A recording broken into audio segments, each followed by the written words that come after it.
Hello, my lovelies. It is time for another Camp SeasonAthon vlog. So stay tuned.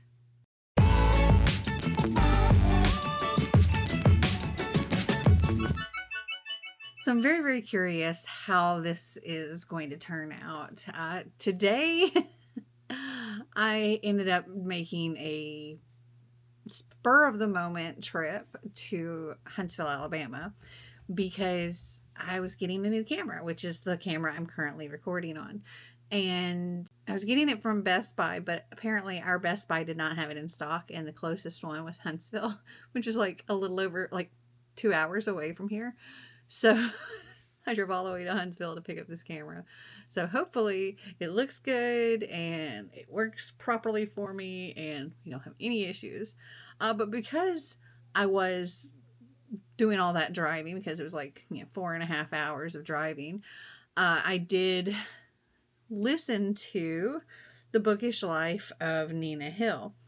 And if you were there for my live reading sprints that I did, I had started the adult assembly required for Found Family, which was for the main office, only to realize I got 6 pages in and realized that it's a sequel to The Bookish Life of Nina Hill.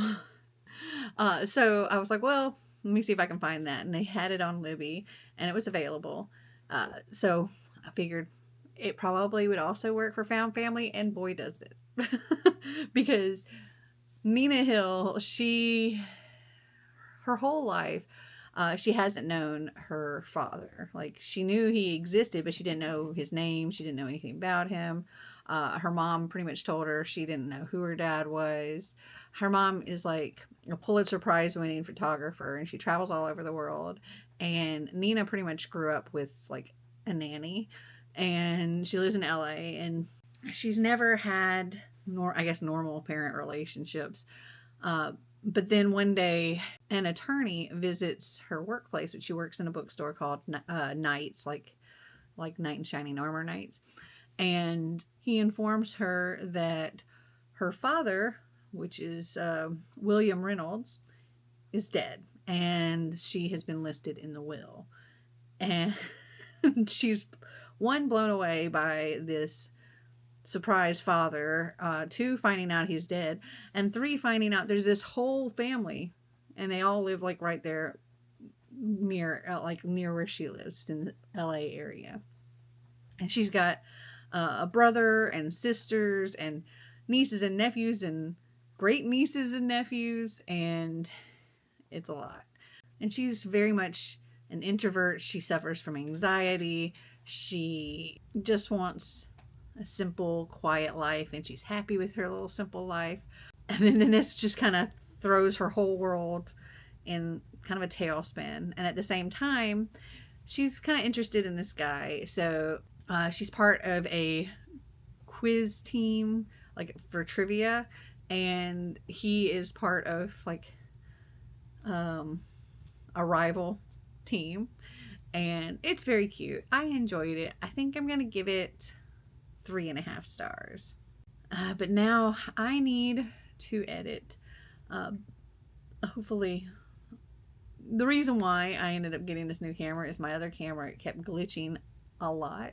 So hopefully I don't have any problems with any footage that I got previously. And hopefully this footage looks great. But I'm going to go and I'm going to do that, and I'll talk to you later.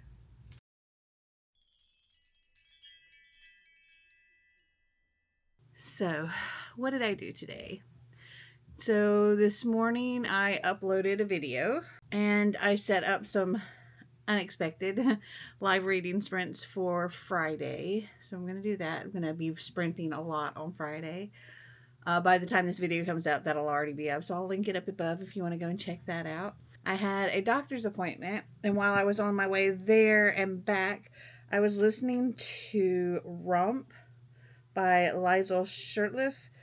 It's the fairly true tale of Rumpelstiltskin, and this is very cute. I'm 37% of the way through that now. I also did a lot of reading today, but not for this video. I was doing another Eat or Keep video. I'm not sure which video is coming up first. If that one has come up before this, I'll link it up here. If not, just stay tuned for that. And I think that's pretty much it, what I've done today. I feel like it was a pretty successful day. I'm looking at my planner now to see. So yeah, Yeet or Keep will actually already have posted before this video, so I will link it up there.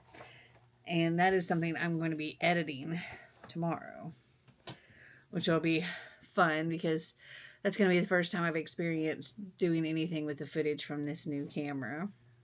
I'm also like really trying to look at the camera and not the screen, because the way this works is there's like a camera on top and then there is a screen down below. And so I'm trying not to do this when I'm talking and I'm looking at myself instead of trying to look up at you. That's going to take a little getting used to, because I'm used to this camera, which has the screen off to the side. So when I'm looking pretty much right there at it instead of a screen down below. I can't remember which prompt Rump covers. I'll tell you that tomorrow. At this point, I'm tired and I think I'm about ready to go to bed. But I wanted to come and check in with you before I did that.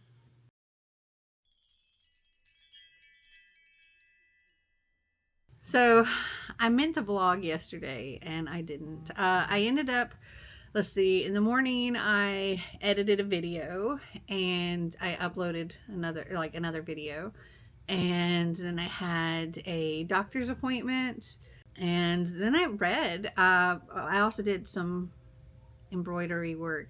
That's such a slow moving thing. I thought it was going to be something that was maybe at the same time length as cross stitching or diamond painting, but I swear it's so much slower.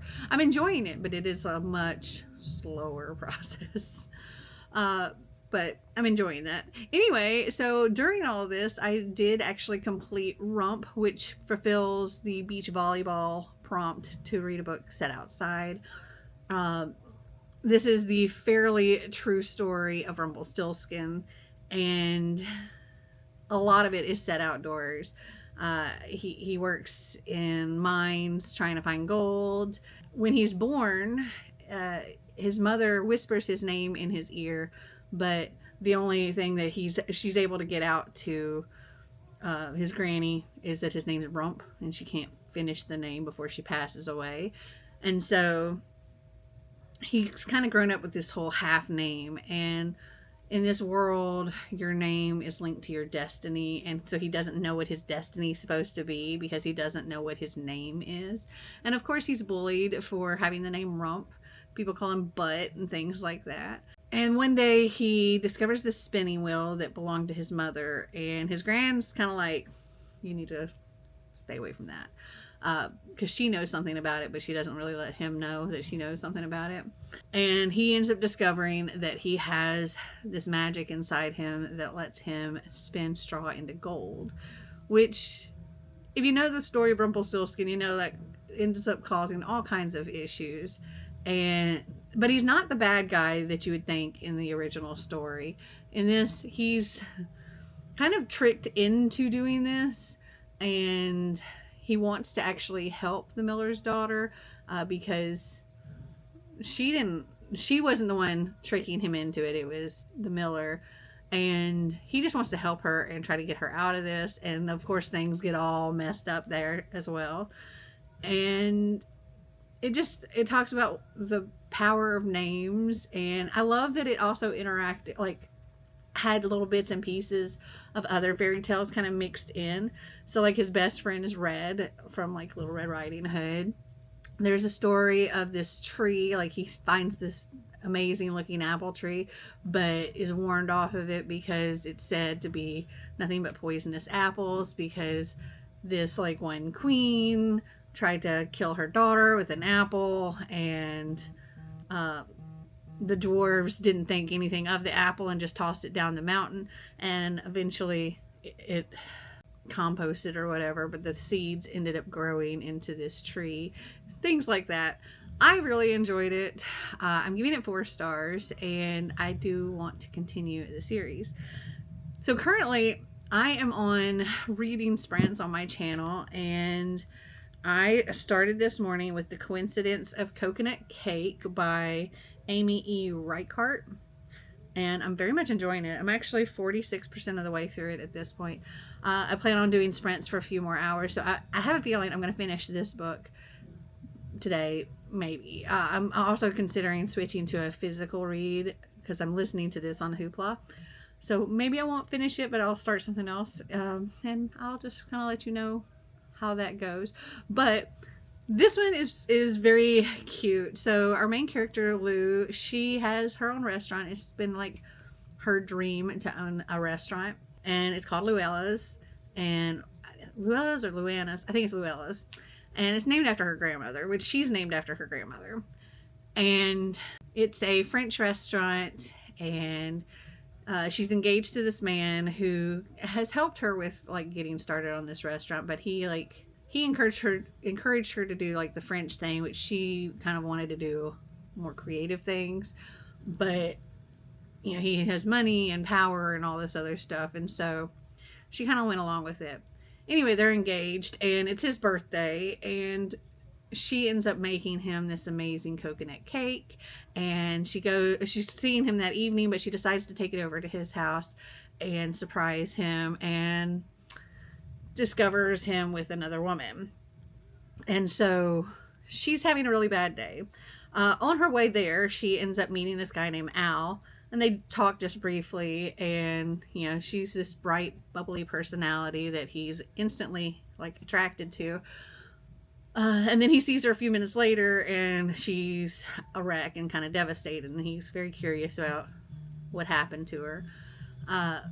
So Al is new in town in Milwaukee, and he's there because he's a food critic, and he's also known to be a very scathing food critic, like very brutally honest.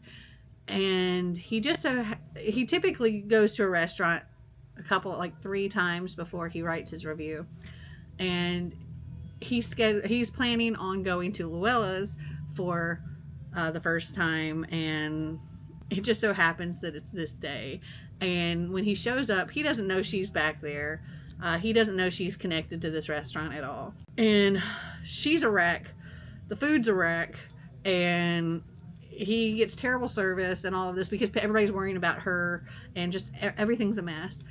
And so he's like, I don't need to come here again, and writes this ridiculously bad, scathing review.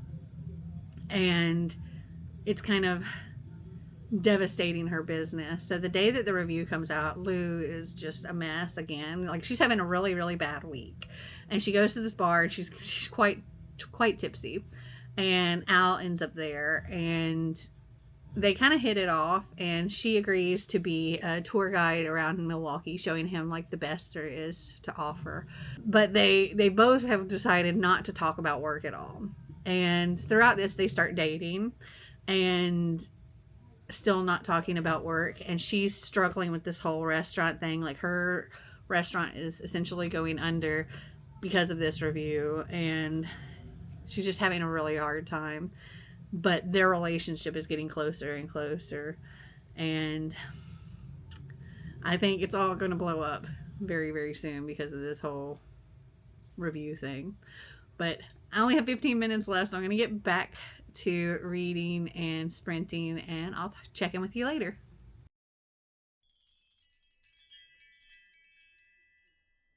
So yesterday I spent a good chunk of the day doing sprints, and I completed The Coincidence of Coconut Cake by Amy E. Reichart. This was super cute. And there was like a little sad part, but I thoroughly enjoyed this, and I'm giving it 4 stars. And then I started The Truth About Melody Brown by Lisa Jewell. I got my bookmark in here sideways because it's holding like the line that I was on. But I got to page 71. I don't entirely know how I feel about this book. For one, it is very, very, very British. Very British. I actually had to look up what some things meant because I didn't understand the word. And our main character, Melody, so this goes back and forth in different times.